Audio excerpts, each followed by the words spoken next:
Hey guys, and welcome back to another episode of Raynday Gaming. My name is Raynday, and today, welcome home. I guess I keep saying that, but I do want you guys to know you're always welcome here at Raynday Gaming, whether it's to ask a question or learn about a god, or just hang out with me and talk about life. You guys are always welcome, and I appreciate all of you who are tuning in daily. We did just reach 8,000 subs a little bit ago, and we're very close to 9,000 coming up on that soon, so very excited and very appreciative for everyone who is here. Right now, I want to take a look at Loki because I've heard a lot of talk about him lately. And for me, you know, I don't feel that Loki is in this place where he's OP. However, I do see a lot of people using Loki, and to me, that is a little interesting. More so than I think I've seen beforehand. I've seen him kind of have a little bit of a run right now.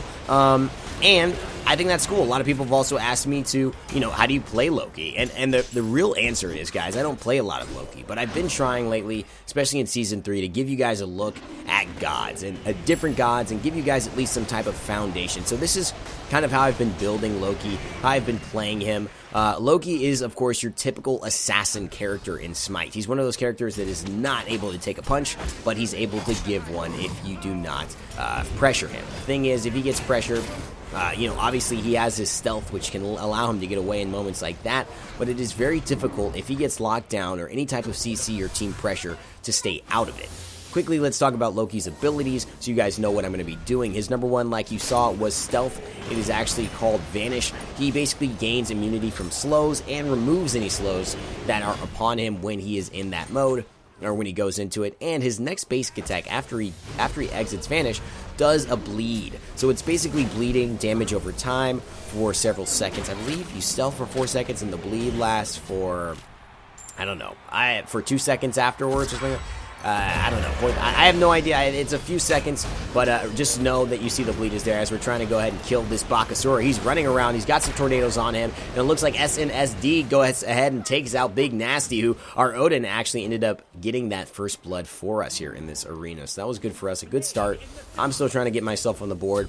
Loki, if he gets an early kill, will be much stronger because he'll obviously have that level advantage, that gold advantage, the item advantage. It's a very, very big deal for him to be doing as much damage as possible. If Loki gets behind, and he's a character that needs to kind of kill someone right away and get away, if he can't do that, it's going to be a big problem for him. So making sure you stay safe with Loki and kind of keep yourself in a good spot right here. I'm playing a little dangerously. I like to kind of hang by the side, and I see the Sobek and the Bakasura are kind of near me. So I'm trying to hang by the side, see when's my perfect time to go. Me and the Bakasura are getting the thing, but I don't realize he's got his true damage activated. I hit my number 3, but it's too late to back out and with my Vanish, and I see that he's just doing more damage than me. I check it out, 500 physical, which I probably did to him, but he had the 230 true damage on top of that, which is his number 3 gives him. And so that was not a fight I should have taken, but I did take it. And hey, you know what?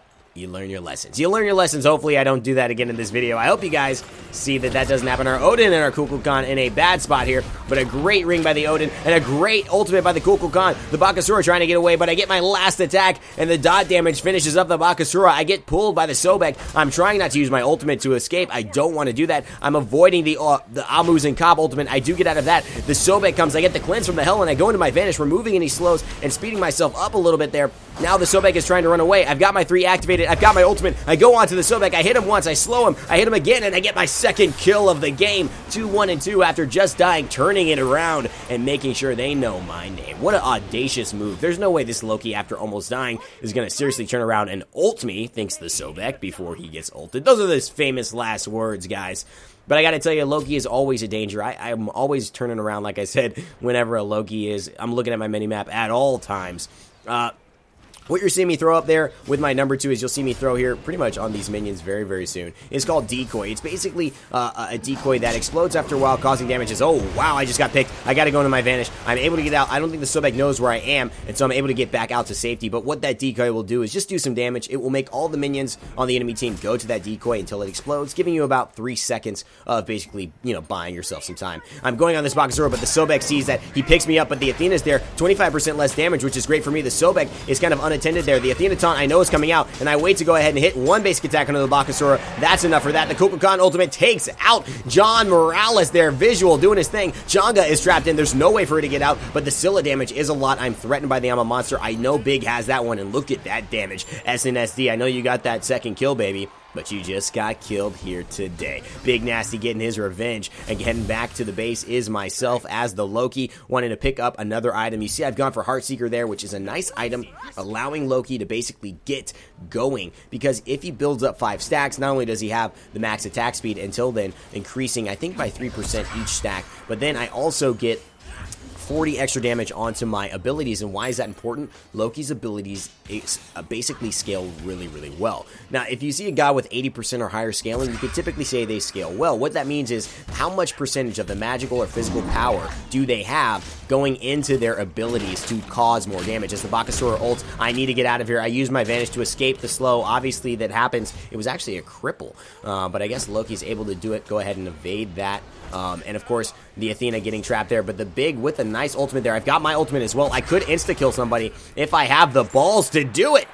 I don't know if I do. I do! Changa, she's going down. I get the kill, and I go into Vanish there. As you can see, Loki's so deadly when he's able to just pick a target and finish them off. A single target maestro. Loki out of the fight, out of that single target. If he's exposing, it's like, you know what I mean? Like, you see a girl and you're like, yeah, oh yeah, baby, she's in the club. You're looking, you make out. You're like, oh man, life is good. The lights come on. Whoa. Whoa, okay, I gotta go home as soon. Call me an Uber, guys. We gotta get out of here, guys. Just get me out of here. Or it's like, you know, you see a girl and you have fun with her, but then you take her to another situation and she's horrible. It's like one-hit wonders. One situation, you're great. Other situations, you're not. And let's not try and mix things here. As a boxer, trying to run away from him, but I'm able to go Vanish and come back around to get my kill. You'll see me do that a lot as Loki. Basically bait people thinking that I'm leaving because I get low, but because I have so much damage, I can come back into the fight and get that kill. Sobek trying to ult to get something for his team. The Odin Big Nasty there, dunking down onto the Scylla, but she avoids it with a fantastic escape with her number 3. The Sobek is now dangerous, but a fantastic tail whip allows him to hear me coming and basically knock me away from him. Very, very good thing by the Sobek there. Great reaction time. My third ability, which you'll hear me activate like that right there, you hear it. It's called Aim Strike. It does 220 damage, but it's also, again, like I said, has 100% physical scaling. Actually, Loki's ultimate has 120% physical scaling, some of the best that you can have in the game. He's just got such tremendously good scaling that all of his items make him hit that much harder. And again, like I was saying, guys, I don't know if I finished explaining this. Scaling is basically what it means. So when you buy an item, how much of that item's power gets contributed to your abilities. It means that if you buy an item with 40 physical power, how much of that 40 physical power is going to make your number 1 ability hit harder? Well, is it 80% of that 40 physical power? So you're only getting 30? Like, what are you doing? Was that the right math? I have no idea. I think it was close. It's around, whatever. Anyways, 80% out of 100, does it give you 100 power? Are you only getting 80 instead of that 100? You guys get the idea. That's the point. So Loki gets 100%, which is a very, very high number, and he gets 120% on his ultimate. So every ability has 100%. His ultimate gets 120%, which is very, very good. And so Loki, like I said, is one of the more damaging single-target gods, but he does not have that teamfight utility that allows him to be picked up. And that's why when people say Loki's so good, it's really not the case. It's because people in casuals don't know how to deal with Loki, and that's just going to be the case. Loki's always going to be a strong casual god because he can kill someone so fast.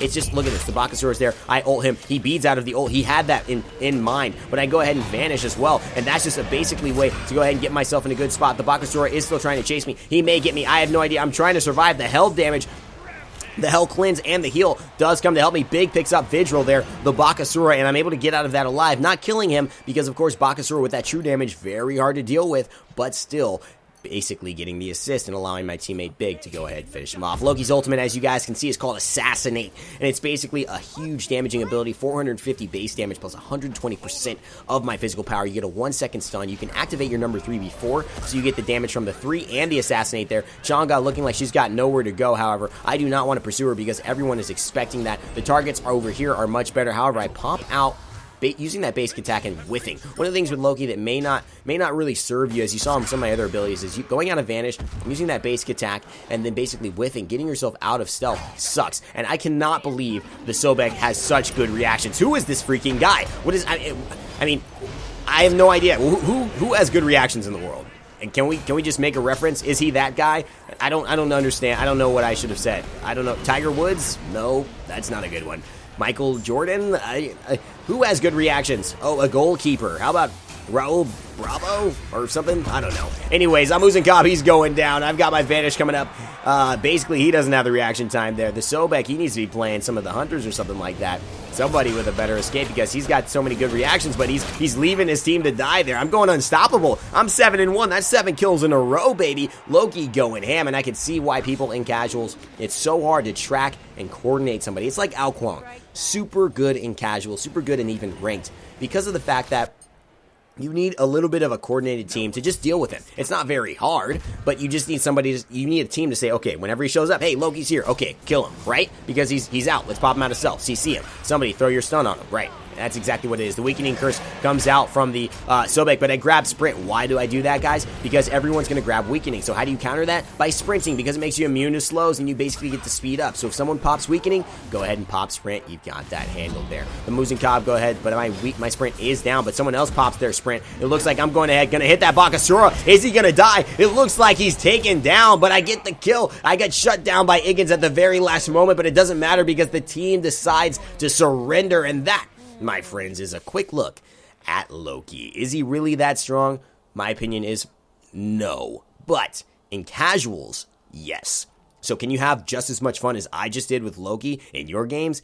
Absolutely, until you're starting to play ranked, when people can basically, in the team fight phase, kind of single you out. You don't do a lot when people are basically defending towers and stuff. You could pick off targets, but if they're expecting it, if they're easily able to turn on you because beads are nerfed, you just don't have as many ways to get out. You can use your ultimate to escape as a last resort. I do not like using that. I love using it offensively, and of course you have your Vanish. But you know what? If you get CC'd out of those things, you're in a big world of trouble because people can kill you really fast. But hey, if you kill them faster, then you won't have a disaster, I guess. Enjoy, guys. Here's Brawler's Beatstick. That's the other item I picked up to reduce some healing, but also it's a good item, just physical power and penetration. Didn't get to finish the build, so this is what we have for this game, but I hope you guys enjoyed it. As always, remember to like, share, comment, and subscribe for more content like this here at Raynday Gaming. And remember, never give up, never stop gaming, and I'll see you guys next time.